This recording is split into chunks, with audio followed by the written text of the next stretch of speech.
நடிகர் தனுஷுக்கு தயாரிப்பாளர் சங்கம் ரெட் கார்டு கொடுத்திருந்த நிலையில் மேலிடத்து உத்தரவால் தனுஷ் பட ஷூட்டிங்கை நிறுத்தக்கூடாது என இயக்குனர் R.K. செல்வமணி கூறியதாக குற்றம் சாட்டியுள்ளது 5 ஸ்டார் தயாரிப்பு நிறுவனம். அதற்கு R.K. செல்வமணி தந்தி டிவிக்கு கொடுத்த விளக்கத்தை பார்ப்போம். நீங்க அந்த சந்திப்புல, அதாவது சமரசமா உட்காந்து பேசின சந்திப்புல மேலிடத்துல இருந்து உத்தரவு வந்திருக்கு இந்த படத்தை நிப்பாட்டக்கூடாது அப்படின்னு சொன்னதாகவும், ஓகே, அரசியல் சார்போடு R.K. செல்வமணி இருக்காருன்னு அந்த பேச்சுவார்த்தையில் தெரிஞ்சிருச்சு அப்படின்றாங்க. கரெக்டு. இந்த படத்தை நிறுத்தக்கூடாது அப்படின்னு அவங்க ஒரு வேளை மேலிடம் சொன்னால் யாருக்கு சொல்லணுங்க? படத்தை யார் நிறுத்துகிறாங்களோ அவங்களுக்கு சொல்லுவாங்களா, இல்லை படத்தை நடத்தணும்னு நினைக்கிற எங்களுக்கு சொல்லுவாங்களா?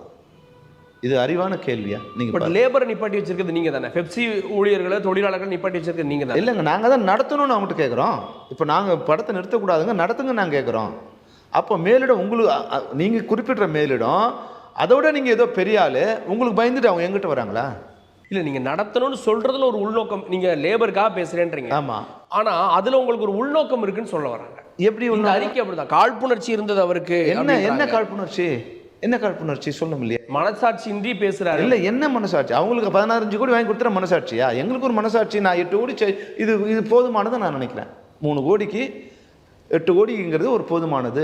அவங்க இப்போ அப்படி பார்த்தீங்கன்னா உங்ககிட்ட இருக்கிற 100 தயாரிப்பாளர் அட்வான்ஸ் திருப்பி வாங்கி கொடுங்குறாங்க. யாருக்கு வாங்கி கொடுத்தீங்க நீங்கள்? அப்போ நீங்கள் செக்ரட்டரியாக இருக்கிறதால உங்களுக்கு இவ்வளோ ப்ரிவிலேஜஸா? அதுக்கு நாங்கள் ஒத்துழைக்கணுமா? ஒரு நியாயத்துக்கு ஒத்துழைக்கணும் இருக்கு இல்லையா? 100 தயாரிப்பாளர் நிற்கிறாங்க, லைனாக நிற்கிறான். செத்து போன பாலுவிலிருந்து அவங்க செத்தே போயிட்டாங்க. அவங்களுக்கு வாங்கி கொடுத்தீங்களா நீங்கள்? எந்த தயாரிப்பாளருக்கு நீங்கள் வாங்கி கொடுத்தீங்க?